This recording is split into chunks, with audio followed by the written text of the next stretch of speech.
Et yo l'équipe, ravi de retrouver aujourd'hui pour cette nouvelle vidéo. Dernièrement, j'avais publié sur Facebook notamment que j'étais ouvert aux échanges. Et donc, j'entends par là que si vous avez des colonies qui vous plaisent un peu moins, ou des fondations, ou qu'importe, n'hésitez pas à me proposer celle-ci, et moi, je vous proposerai également des choses. À l'image, c'est le résultat d'un échange. Un échange que j'ai fait avec une personne en France. Il m'a proposé, m'a dit écoute, si tu veux, j'ai des Fedol Noda, donc ce que vous avez sous les yeux.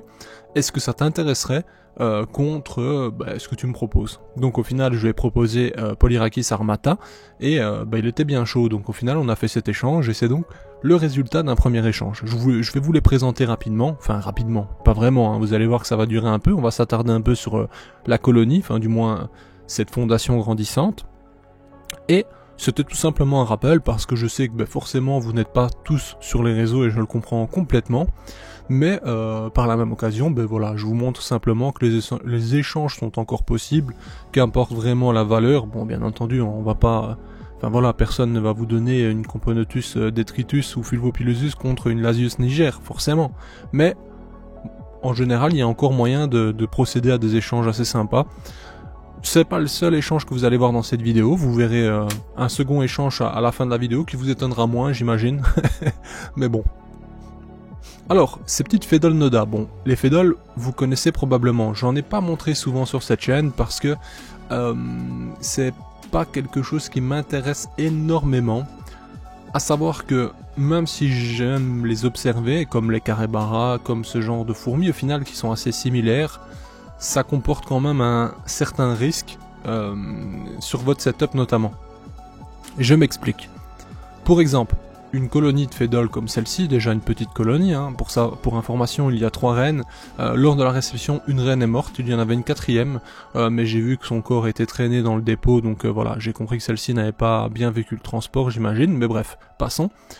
En fait, cette colonie, si un jour elle manque de place ou pour X ou Y raison décide qu'elle n'a pas suffisamment de nourriture ou quoi que ce soit, si elle trouve un moyen d'évasion, qu'importe lequel, dans ces aires de chasse 7-7, franchement c'est compliqué de s'échapper, c'est vraiment bien réalisé, donc il faudrait vraiment qu'elle ronge, une partie peut-être qui permettrait un décollement de l'acrylique, bref je ne sais pas, mais tout est possible, mais en général, si vous vérifiez, il n'y a pas trop de soucis. Mais dans un futur setup, et si la colonie est vraiment très grande, elle pourrait sans aucun problème s'attaquer à une autre de vos colonies dans vos setups. C'est le cas pour beaucoup d'espèces en soi, qui sont potentiellement agressives. La différence avec les Fedol, les Carébara, etc., c'est qu'elles sont très très petites. Donc les ouvrières peuvent se faufiler dans énormément d'endroits. Et ça c'est problématique parce que je ne vous apprends rien, mais un nombre conséquent de petites ouvrières comme ça qui s'attaquent à une colonie de Componotus ou je ne sais quoi de grande taille, ça peut être très vite un problème et sur une nuit vous pourriez perdre une colonie complète. Alors, bien entendu, ça c'est le cas le plus dramatique.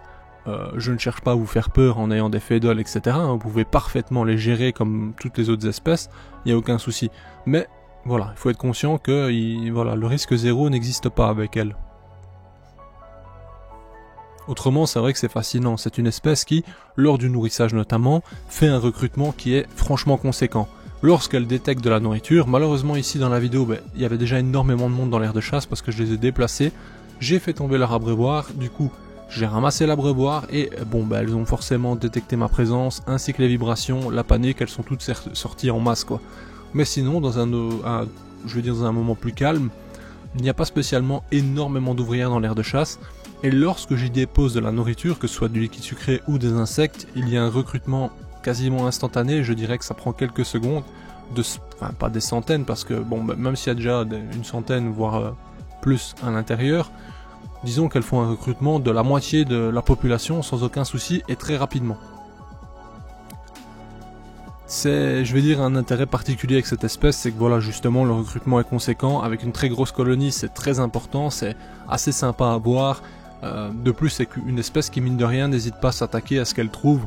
J'entends par là que si elle rencontre, admettons, je ne sais quoi, des petits vers ou quoi que ce soit, même en nature, elles vont s'y attaquer, des vers de terre notamment.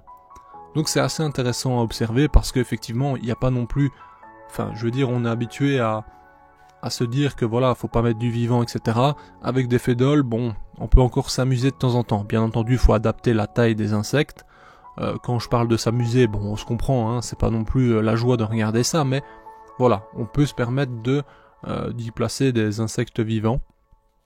À savoir que ça comporte des risques aussi. Des risques dans le sens où votre colonie peut subir des pertes. Lorsqu'on met un verre, par exemple, vous verrez dans la vidéo, je vais vous le montrer, hein, je vais en placer exprès pour vous puissiez observer. Si celui-ci se débat tout simplement en roulant sur lui-même, ce qui est certainement un processus pour éliminer le potentiel individu qui l'attaque, la fourmi peut être écrasée, peut perdre une patte, peut perdre une antenne, peut perdre quelque chose qui est vital en soi, bien que les fourmis survivent très bien avec une patte en moins, une antenne de moins, etc. Mais leur durée de vie généralement est quand même amoindrie. Bref. Donc on peut avoir des pertes. Ceci dit, il faut se dire qu'en nature, ici voilà, on en élevage, ça n'a plus rien de naturel, qu'on soit clair, mais en nature, tous les jours, il y a probablement dans une colonie mature des centaines, voire des milliers d'ouvrières qui partent à la récolte de nourriture, et au final, il faut se dire qu'il y en a bien moins qui vont rentrer, parce qu'il y aura des pertes. Il y a des individus qui vont croiser des prédateurs divers, que ce soit même des fois des simples hérissons, etc., qui vont se régaler sur des fourmis, hein, ça arrive. Enfin bref, il y a pas mal de prédateurs qui peuvent justement s'occuper de ces petites fourmis. Elles peuvent tout simplement se noyer dans une goutte d'eau, enfin il y a plein de possibilités. Et donc en nature, il y a une grosse partie qui ne rentre pas. Donc si vous êtes dans dans une optique de puriste et de vous dire bon c'est pas grave, en nature dans tous les cas il y aura des pertes, à ce moment-là, effectivement, avoir quelques pertes liées justement à un insecte qui se débat, bon voilà, c'est acceptable. Bien entendu, vous êtes maître de vos propres colonies, etc.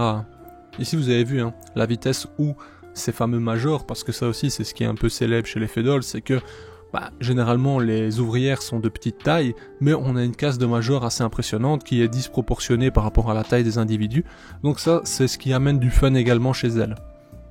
On remarquera d'ailleurs que ce ver buffalo n'a pas tenu le choc, ça a été très vite. Alors bien sûr ce sont de très petits vers buffalo, comme je vous le montre dans le bouchon ici. Quand c'est un peu plus grand, c'est tout de suite plus compliqué pour elles. Mais rassurez-vous, les fédoles c'est quand même une espèce qui va s'acharner pour venir à bout de ses ambitions. Alors, moi je vous le dis, je nourris jamais au vivant, c'est extrêmement rare, excepté chez des espèces qui s'occupent très bien du vivant, bien entendu, mais généralement chez des fédoles, etc., je ne donne pas de vivant, c'était juste pour la vidéo, pour vous montrer un peu comment ça se passait, à savoir que je vous en garde pour les potentiels débutants. Si votre colonie ne possède pas suffisamment d'ouvrières, il faut totalement oublier l'idée. D'ailleurs, en soi, je vous le déconseille de faire ça. Mais maintenant, voilà, comme je le disais, vous êtes libre et vous êtes des grandes personnes. Mais effectivement, voilà, donner un individu, un insecte déjà mort, c'est préférable, j'imagine, excepté sur certaines espèces où vraiment, si c'est pas vivant, on ne le chasse pas, quoi. Et j'entends par là que fédole n'est pas spécialement une espèce qui chasse, attention. Quand elle a une opportunité, elle va s'en saisir, mais c'est pas une espèce qui le matin va sortir et se dire ok, aujourd'hui je vais aller me chercher 25 criquets et autant de je ne sais quoi. Vous voyez l'idée. Comparé à certaines espèces de ponérides notamment, qui elles vont vraiment s'alimenter de cette façon. Je suis vraiment rentré dans des complications qui peuvent mener à des débats dans les commentaires. J'aurais dû m'abstenir parce que je sais qu'il y a toujours des gens qui chipotent sur des détails, mais bon, ce n'est pas grave. Comme vous le voyez au final, elles se saisissent des proies très rapidement, c'est mine de rien pour des toutes petites fourmis, il faut se rendre compte de la puissance qu'elles ont. C'est, bon bien entendu vous, sur vos doigts etc, vous n'allez pas sentir grand chose, mais c'est quand même costaud. En termes d'alimentation, je varie, que ce soit insectes ou liquide sucré, je varie tous les 2-3 jours, je leur mets à disposition les deux parfois, bref. Elles sont pas vraiment difficiles, elles consomment les deux sans aucun souci. Pareil, en termes d'insectes, je mets un peu de tout, grillon, blatte, ver, buffalo. Franchement, elles sont pas vraiment difficiles. Ici aussi, forcément, la colonie va prospérer plus rapidement, sachant que il y a plusieurs reines. Vous l'avez aperçu, notamment dans les tubes, il y a quand même un couvain qui est franchement pas mal. Bon, depuis la réception, ça fait maintenant un moment, donc elles ont vraiment bien prospéré. Mais, je vais dire, avec les fédoles, généralement, c'est plutôt simple. Bon, bien entendu, il y a des fédoles dont on n'a aucune information ou très peu. J'imagine que pour chercher les conditions, ça doit être peut-être plus complexe, mais pour les fédoles Noda qu'on connaît, Palidula, etc., qui sont très classiques en soi, bon, c'est assez classique, il faut pas se prendre la tête. Personnellement, elles sont à 26 degrés environ. La nuit, elles sont coupées totalement, donc sans température ambiante. Je les nourris régulièrement, abreuvoir à disposition. Enfin, il n'y a rien de spécial, quoi. Ça grandit tout seul, il faut pas se tracasser. Je n'ai pas eu la chance de faire la fondation, c'est-à-dire que je l'ai reçu avec déjà un petit peu de monde, mine de rien. Donc voilà, je peux pas vous dire en fondation avec les reines uniquement comment ça se passe, mais j'imagine que ça ne doit pas être vraiment difficile. Après, je peux pas vous le garantir, hein, sachant que je n'ai pas moi-même fait l'expérience, donc je vais m'abstenir. Mais au final, vous voyez, dans l'aire de chasse, il y a quand même un recrutement plus conséquent. Maintenant qu'il y a de la nourriture, qu'il y a des proies à éliminer, parce que j'imagine que c'est comme ça qu'elles le perçoivent, on voit directement également qu'elles transportent les potentielles proies à qui elles viennent de donner la mort en soi, hein, même si ce n'est pas le cas totalement. Parfois, on voit qu'elles les ramènent déjà alors que l'individu est encore en pleine santé, mais elles les ramènent au nid directement. J'imagine que ça, c'est tout simplement pour éviter la concurrence en nature, parce qu'effectivement, lorsque en nature, une fourmi trouve une ressource, qu'importe, hein, que ce soit un morceau de sucre que vous allez laisser tomber vous-même, une canette de soda, ça c'est un mauvais exemple parce qu'on ne pourra pas le transporter, mais ou un insecte qui vient de mourir de déshydratation ou quoi que ce soit, forcément la première individu est arrivée, si elle ne peut pas la transporter seule, elle va aller prévenir la colonie et elles vont revenir en quantité pour s'accaparer justement de cette ressource. J'imagine que c'est l'instinct qu'elles ont et qu'elles gardent ça même en captivité parce que pour elles forcément elles ne se disent pas ok là je me situe en Belgique dans 2 tubes et une aire de chasse forcément, mais du coup j'imagine bien que c'est leur instinct de tout de suite s'accaparer de l'individu si c'est possible et de le ramener là où elles sont potentiellement en sécurité. Forcément la concurrence peut être rude, hein, et notamment avec de simples espèces comme des lasius etc qui s'accaparent également ce genre de ressources en nature. Moi personnellement en Belgique, il n'y a pas de fédole, etc. Mais je peux observer les différents lasius notamment, des formica, etc. Et on remarque, personnellement par chez moi, les formicas c'est celles qui arrivent généralement les premières sur les ressources. Peu importe qui est autour, c'est souvent les premières. Enfin ça dépend, il y a des moments où des petites tétramoriums sont quand même présentes, mais sinon généralement c'est les formicas. Le premier réflexe qu'elles ont, c'est que si elles peuvent porter l'individu, qui est parfois 5 fois plus gros, elles vont le traîner directement dans leur fourmilière. C'est complètement dingue. Tôt ou tard, je vais vous mettre, je pense, une caméra fixe sur une grosse fourmilière que je connais, notamment de Formica rufibarbis, et vous allez voir ce qui peut rentrer en termes d'insectes en 30 minutes, 1 heure déjà.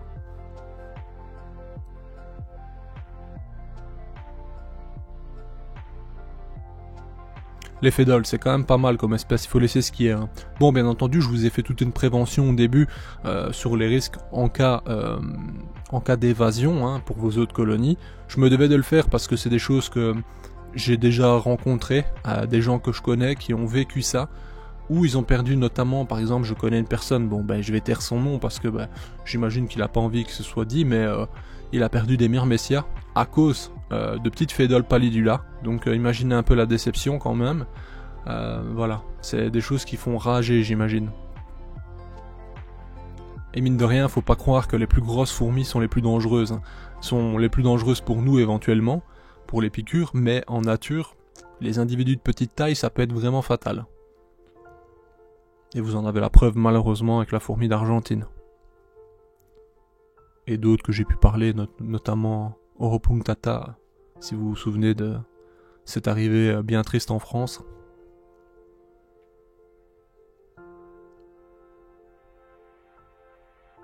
Mais vous voyez, n'empêche l'organisation. Toutes les petites pattes de ce ver buffalo sont maintenues par des ouvrières. C'est quand même une dinguerie. Ici vous avez percevé les 3 reines, elles sont cachées. D'habitude elles sont pas aussi cachées que ça, mais j'imagine que le stress de l'abreuvoir les a fait se mettre en alerte si je puis dire, et elles se sont mis dans un coin à cause de ça. Bref, je pense qu'on a suffisamment vu les fédoles. J'attends vos commentaires, hein, dites-moi ce que vous en pensez de ces fédoles Noda. Sur ce, je vous propose d'aller voir directement la seconde espèce que j'ai échangée.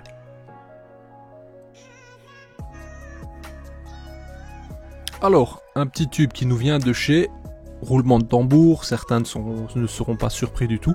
de chez Viking. Effectivement, Viking Hans, hein, vous connaissez bien, il vit à proximité de chez moi, je m'entends super bien avec, on se voit régulièrement. Et il a reçu récemment cette espèce hein, qui est Camponotus palkia de mémoire, qui ressemble également à Camponotus humilior. Je n'ai pas pris le temps de vérifier exactement ce que c'était, donc je vais laisser un point d'interrogation sur sa tête actuellement. Mais vu que lui il a une colonie d'humilior qui est quand même conséquente, il s'est dit écoute moi la vérité ça ressemble tellement que si ça t'intéresse on peut faire un échange. Et donc on a fait un échange. Je ne vais pas vous annoncer ce que je lui ai échangé parce que je pense qu'il n'a pas fait de vidéo à ce sujet. Donc je vais m'abstenir pour garder un peu le suspense et la surprise derrière pour lui. L'essentiel c'est qu'on soit contents tous les deux quoi, très clairement. Alors pour l'information c'est une espèce qui nous vient d'Australie. Donc à savoir que en termes de conditions il y a un moment où elles sont censées rentrer en diapause. Il y a déjà des tests qui ont été faits hein, sur la diapose inversée, enfin le nom qu'on lui a donné, donc de suivre la diapose classique en Europe plutôt que de suivre la diapose australienne.